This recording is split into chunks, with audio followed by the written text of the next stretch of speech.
कोई कलाकार गाना गाता है, चाहे दिनेश लाल जी हो,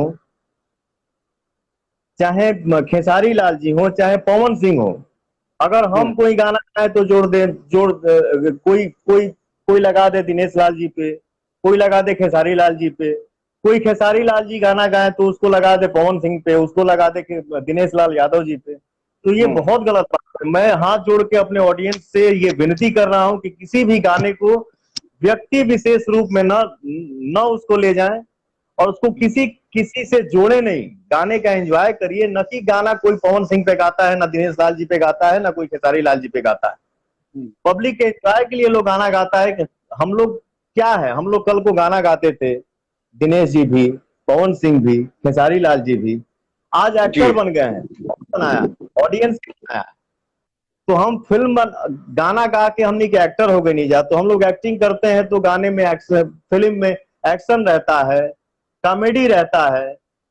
कहीं हमने के लड़का रही ला जा, कभी मोछ रख ली ला जा, कभी मोछ हट जाला, कभी लड़की बन जाई ला जा। किस लिए? कि हमारा ऑडियंस हंसे। हम हंसे तो हमारा ऑडियंस हंस दे, हम रो दे तो हमारा ऑडियंस रो दे। तो लोग बोलता है, तो हमारी इंडस्ट्री में चर्चा होता है कि भाई इस फिल्म में इस कलाकार ने अपने कैरेक्टर को ऐसा प्ले किया है कि जहां रो रहा है तो ऑडियंस रो दे रहा है, जहां हंस रहा है वहां ऑडियंस हंस दे रहा है। तो मैं आप सबसे विनती कर रहा हूं कि किसी भी गाने को मतलब किसी से जोड़िए नहीं, एंजॉय करिए। अगर किसी के बारे में अगर आप अच्छा नहीं बोल सकते हैं तो बुरा क्यों बोलने का, क्या मिलने वाला है? नहीं अच्छा बोलिए तो बुरा भी मत बोलिए, सबको आशीर्वाद दीजिए, सबको आगे बढ़ाइए।